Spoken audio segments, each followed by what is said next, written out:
The Chuck Knoxx Show. Don't go to bed Mondays without it.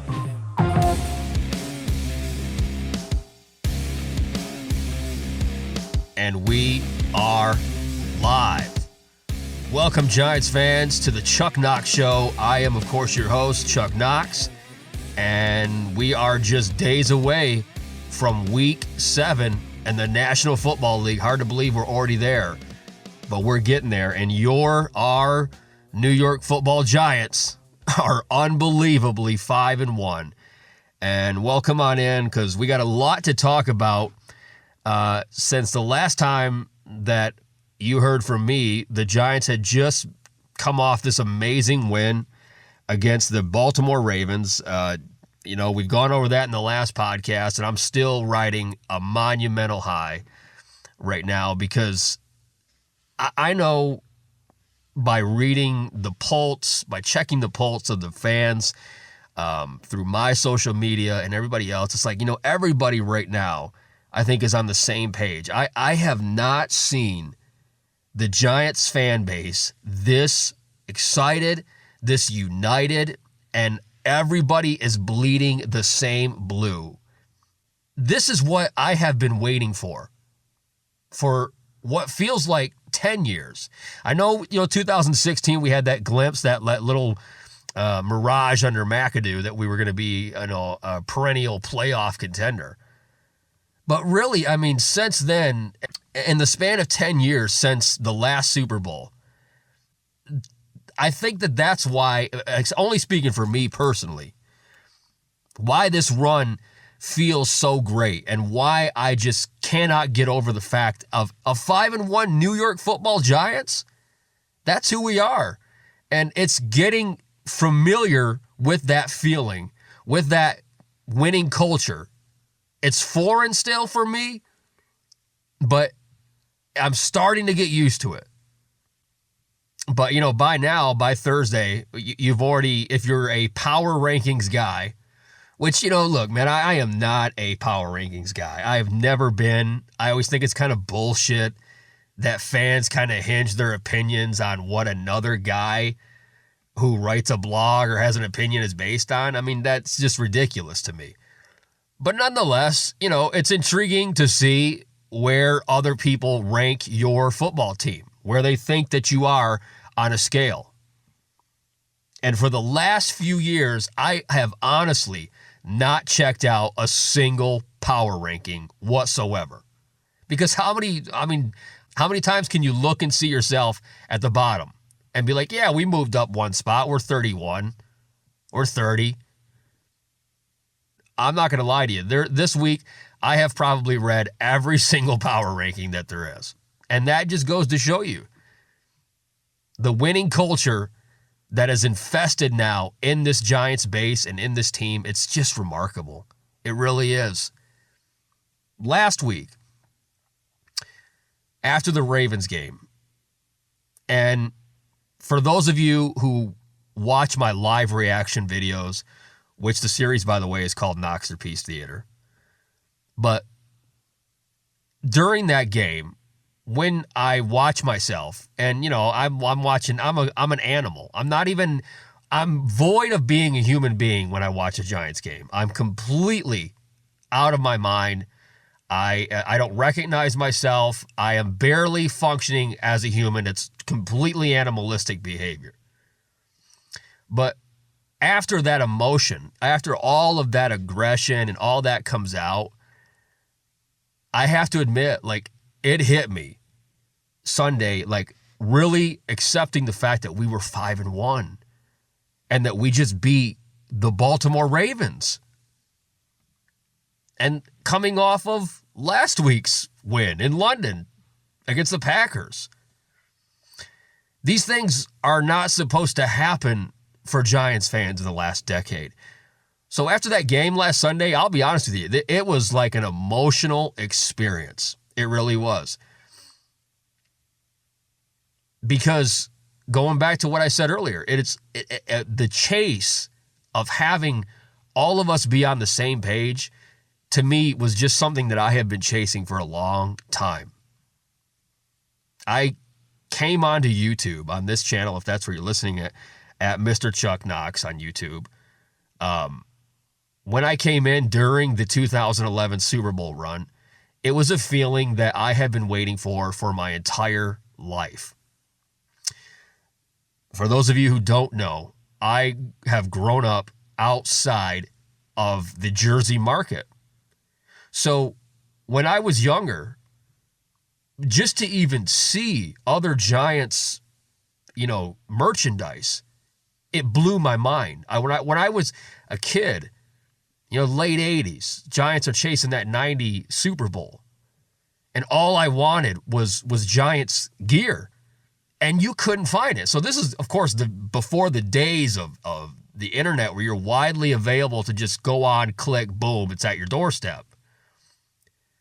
You had to go in. I still to this day have all of the old starter stuff. So I'm glad to see it all come back, but my shit is original. And I have it, and I've kept it in good condition because you know why? Because it means that much to me. I remember what it was like to be the only fucking Giants fan that I knew of. That was me. So the chasing of this moment where we all are on the same page as a fan base, as a team, as a winning culture, it is remarkable for me because growing up, not having the ability to interact with other Giants fans, when I came in that 2011 Super Bowl and I just started on a whim making Giants content because my son and others, they see that maniac that's standing in front of his TV yelling on Sundays. I've been doing that long before a camera ever turned on, long before anybody ever put a microphone in front of my face. That was exactly how I've been this entire time. And it's passion for this team. And it's passion for the fan base. And coming in 2011 on that run, getting Giants fans all rallied up and all ready to go for the same thing, it was such a humbling experience for me that fast forward 10 years later, and here I am. I'm still here. Because like I said, I'm chasing down that feeling, that high of uniting this fan base. Not me, personally. Not me, the team is. I'm just playing a part, for the fan base. So backstory-wise, that's why this run that we're on, that win against the Ravens, just being 5-1, just opening up my phone and looking at the standings is such a big deal to me. And that's probably why I wear my Giants, fandom, my blue on a sleeve. And I take things, I'll fight to the death if somebody disagrees with things. It's not that I don't want you to have your opinion. It's not that I can't take somebody else's opinion. Somebody says, hey, Chuck, Daniel Jones is garbage. I vehemently disagree. And I've been disagreeing for a long time. I've gotten into arguments with Giants fans. I tweeted out last week, I'm at the point at this time with everything that this kid's done and everything that he's doing with the lack of things around him that I'm ready to put hands on these people. You know what I mean? So to get to this point where we're not arguing, where we're all united and we all know that this is a team that we believe in, this is the greatest feeling in the world. I love every bit of this. And despite, the outside of obviously the best part of this being that we're one of the best teams in the National Football Leagues, and by the way, it's not hyperbole, folks. We really are. We can beat anybody. I don't give a damn what anybody thinks. This team can beat anybody. One of the best things in the last few weeks has been that's ridiculous narrative about Daniel Jones.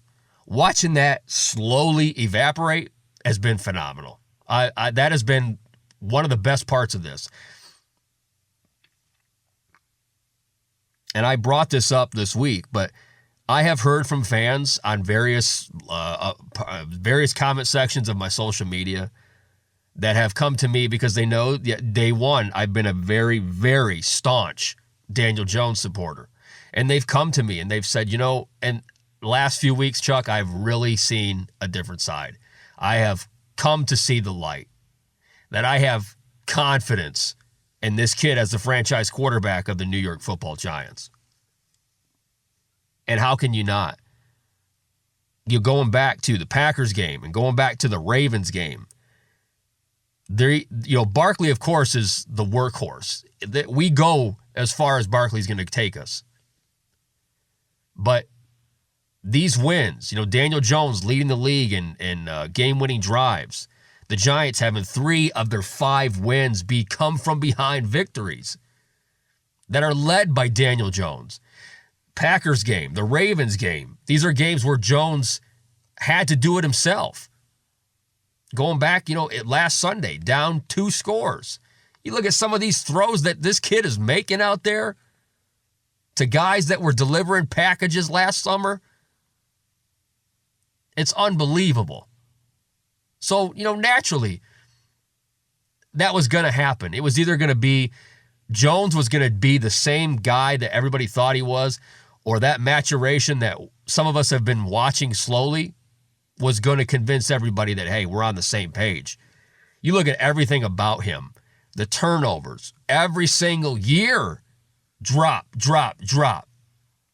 His completion percentage, going back from Duke, every single year, better and better and better. He's having, without a doubt, his career year.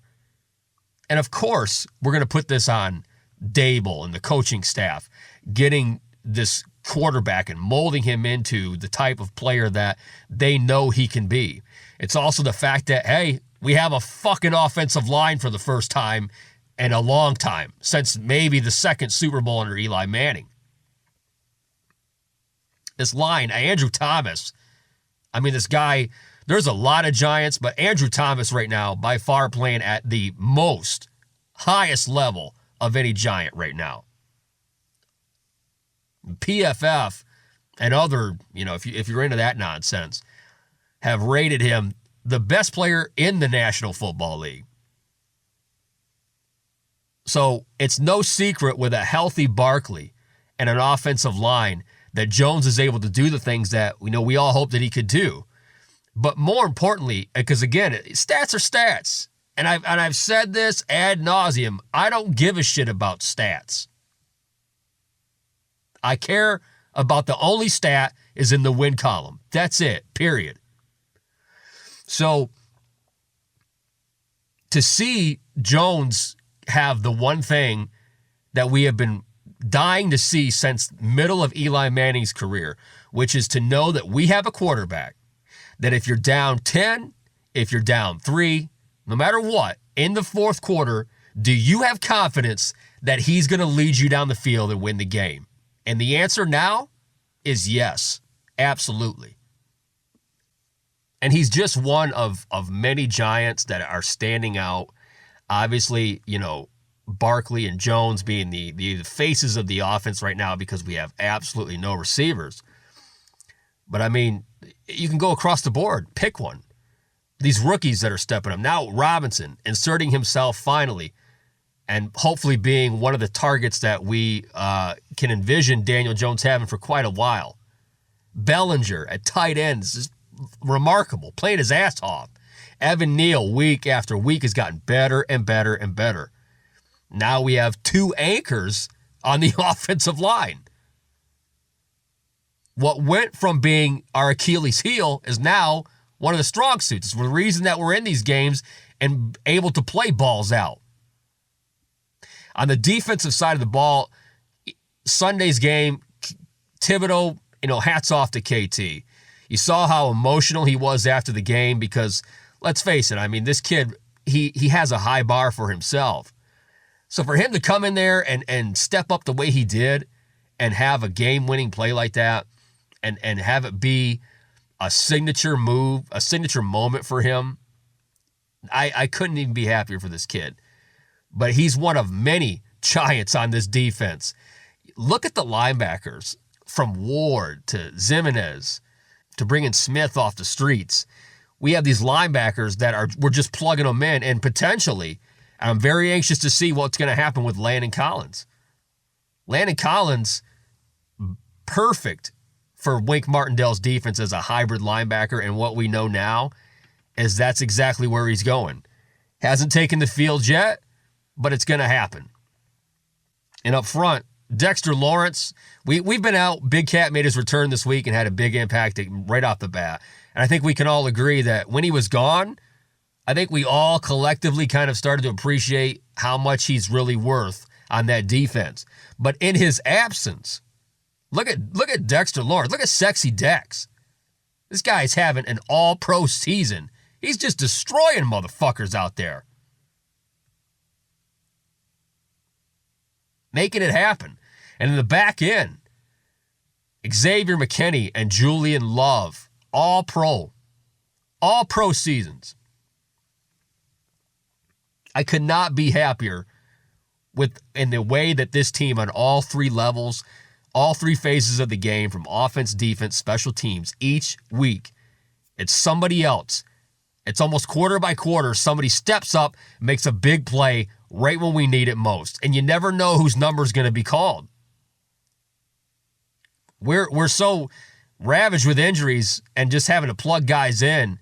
It's getting to the point that you just start having confidence that, oh, who's this guy? Oh, yeah, he worked at Walmart last week. He's going to be good. He'll be fine. And you're okay with it because we're that well coached.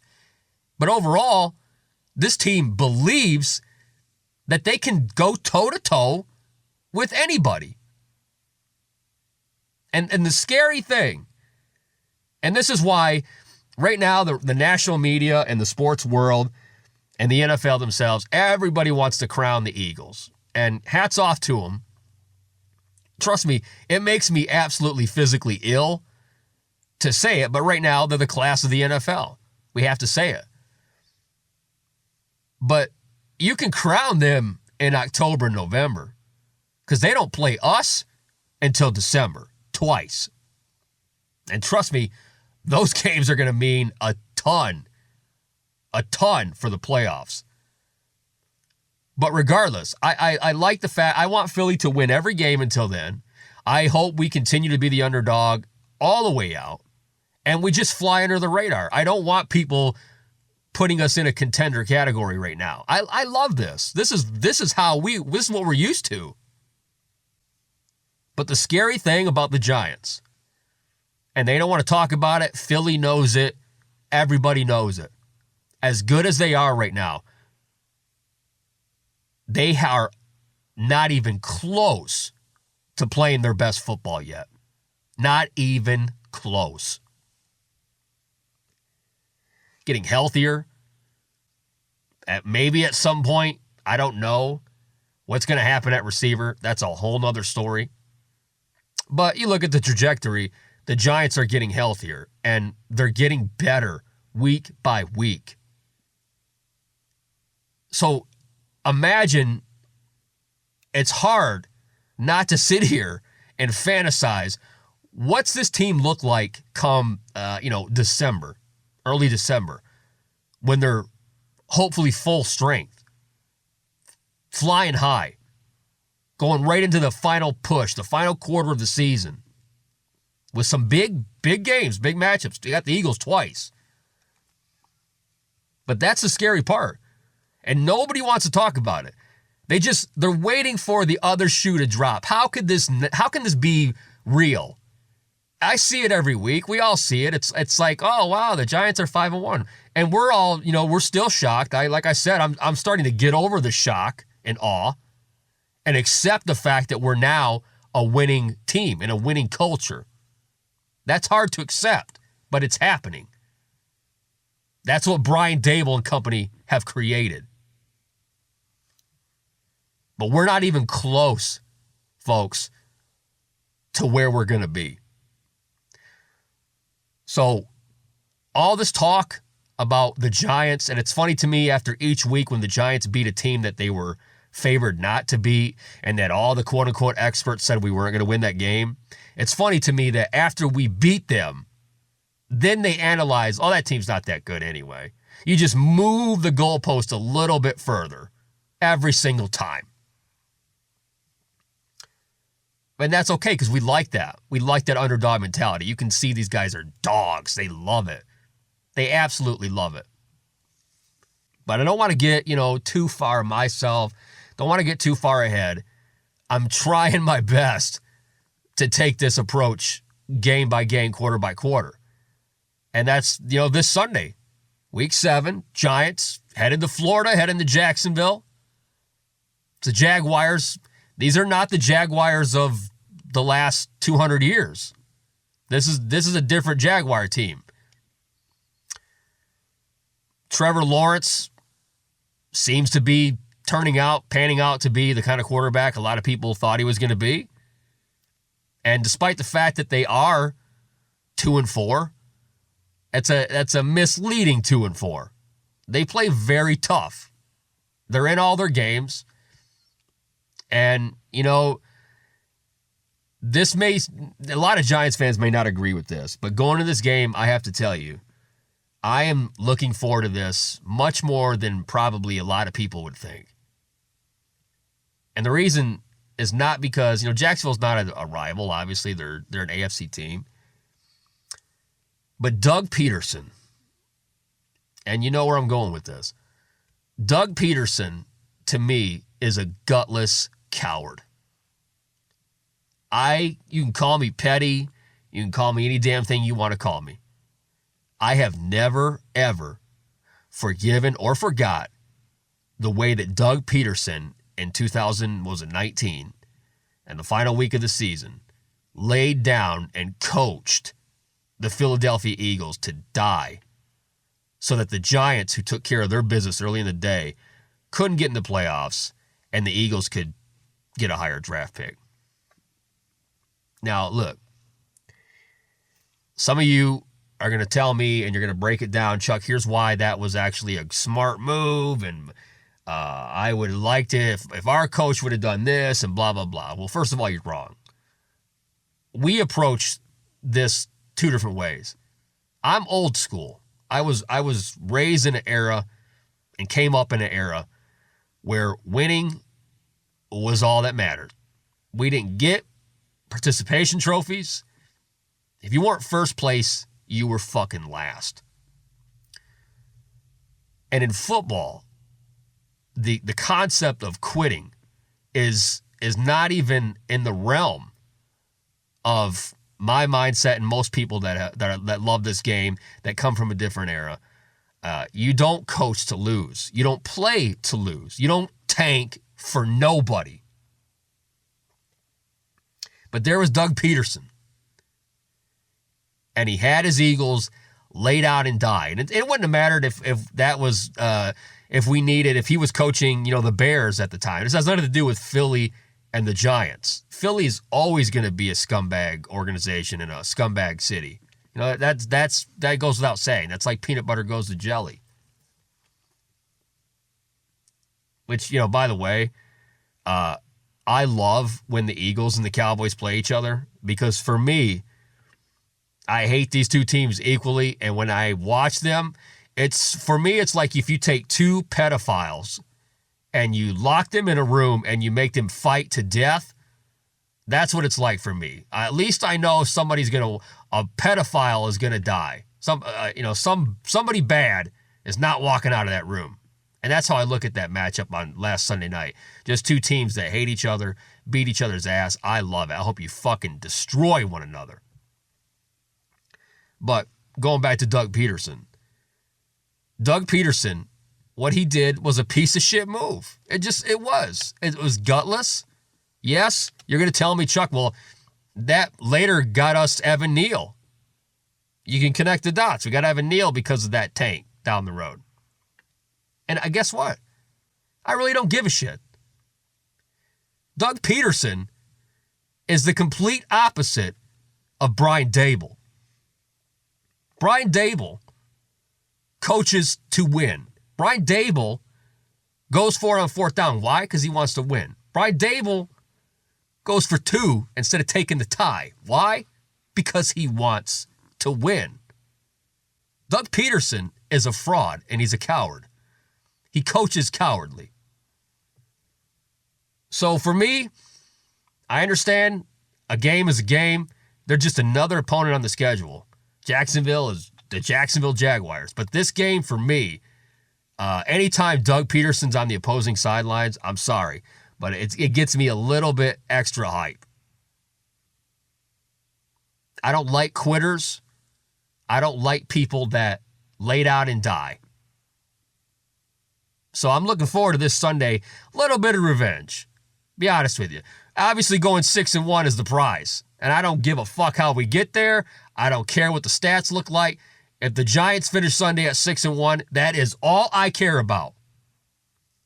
But believe me, outside of that, nothing a part of me thinks this is going to be an easy game for the Giants. It's not going to be some cakewalk.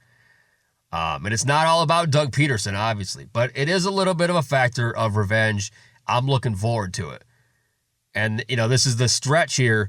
This is the beginning. We got one more game after this, which is at Seattle and the Geno Smith-led Seahawks. Say what you want about that, but still a tough place to play. That's next week, though. But right now, all eyes are on Jacksonville. We don't know as this Thursday yet who is going to be back. Obviously, you can count out Kadarius Toney, which, I'm not one of these people that thinks Kadarius Toney is sitting in the locker room purposely injuring himself opening the refrigerator. Because he just magically doesn't want to play and wants to make, shitty mumble rap. No, I don't think that at all. But I can still understand and see what's going on and still be frustrated with the fact that two guys who are supposed to be our two top weapons for this offense and for Daniel Jones cannot get on the field. And I trust me, I give Kadarius much more of a leash than I do the $70 million man. Kenny Golladay. It'd be nice at some point if this season, if we could have these guys on the field. I think Jones is doing a fine job, which is another benchmark of a quarterback. If you want to see if he's a franchise quarterback, does he make the guys around him better? Does he elevate their play? You don't think he does that? Because he's winning with Richie James, David Seals, and Johnson, the Amazon truck driver.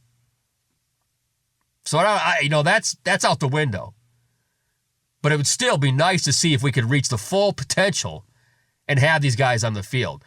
And every day that they're not on the field, it just opens more and more speculation as we get closer and closer to the trade deadline and also free agent signings in the middle of the season. OBJ stuff has never, ever stopped. It's not going to stop until he signs somewhere. But, all that goes away if these guys get on the field. But right now, it's hard to really complain about it because we're 5-1 and we're getting the job done because the New York Giants are built to be a fourth quarter team. They're built to do it ugly, to grind out, and just have guys step up. So you can be Richie James and still win football games. So no excuses whatsoever. I think today we're Jacksonville's a 3-point favorite in this game. So we're used to this. We're used to just going wherever we got to go. This is a road game. It won't be easy. But Jacksonville does not have the heart that the Giants have. The Ravens got to see that firsthand. The Packers got to see that firsthand. And I'm looking around, the rest of the National Football League, and you look at, other than, obviously the Eagles, and you got a couple 5-1 teams here, and the Giants being one of them. But then it's completely all just bundled together. You got a handful of 4-win teams. The majority of teams are 3-3. A lot of 2-win teams and 3 or 4 1-win teams. And so this is the start right here when we get into that end of October where we're now almost done with the second quarter of the season where these teams are going to start separating themselves and finding out who they are and who's the leader of the pack. The Giants are one of those teams, folks. It's a fucking amazing feeling to say it out loud, to walk around with your chest pumped out, and to know that you have earned every bit of this. So I don't know, week from week what's going to happen. I don't want this high to end. This is a special run. You look at the sidelines. last week, again, the Ravens win.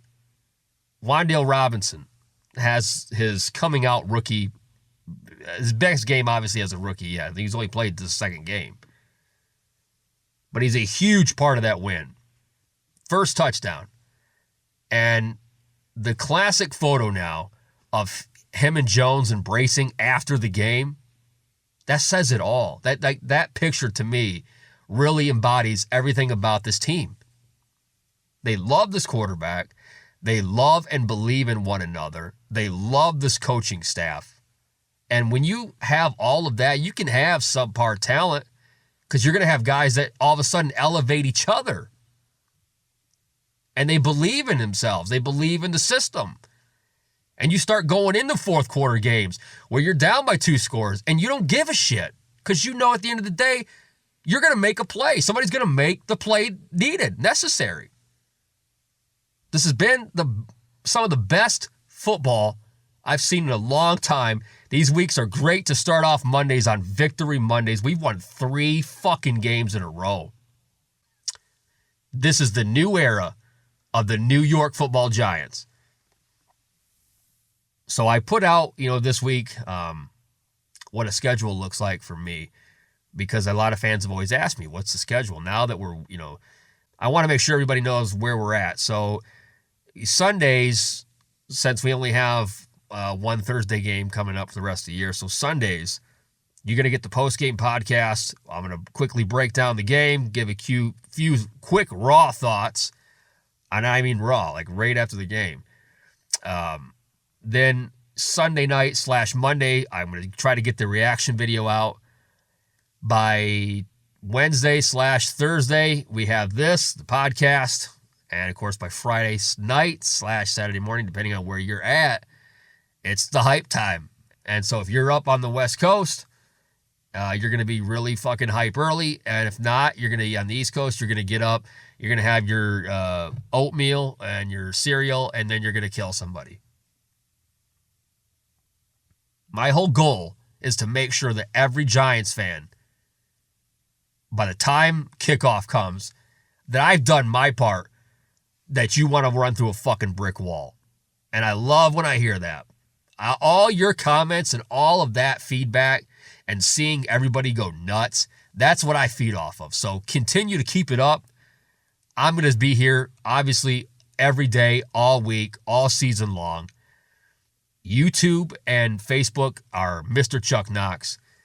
Everywhere else from TikTok, Twitter, Instagram, and I'm probably forgetting something else, at Chuck Knoxx. And next time you hear from me after the Jacksonville Jaguars game, we're going to be a 6-1 team. And then, I tell you what, if we're 6-1, if we are a 6-1 team Sunday, we're going to have to start going full Jim Mora. We're going to have to start talking about playoffs. We'll be 6-1. What the fuck is that? But it's one quarter at a time, one game at a time, and we're going to handle some business this weekend. We have a big game this Sunday. Every game's a big game, but it feels great to be great. And that's who we are. We are the New York Football Giants. It's time to start getting familiarized with winning. We are no longer a losing culture and a losing fan base. So, Giants fans, keep your heads up high all week long. See you again on Sunday, and hopefully it's going to be an epic game. Again, I'd love to see another Giants victory and that we can talk about it Sunday and the post-game show. Everywhere you see me, leave me your feedback. If you have questions and comments you want to leave me starting next week's show, starting this post-game, any comments you have directed towards me, leave it in any comment section that you have. I'll try to get to it. I want to get to it. And, later on this year, maybe the bye week, we'd have a discussion back and forth. We're going to go live a couple times this year, trying that out. So there's a lot still to come. And we're building week by week. Enjoy the content for the rest of the week.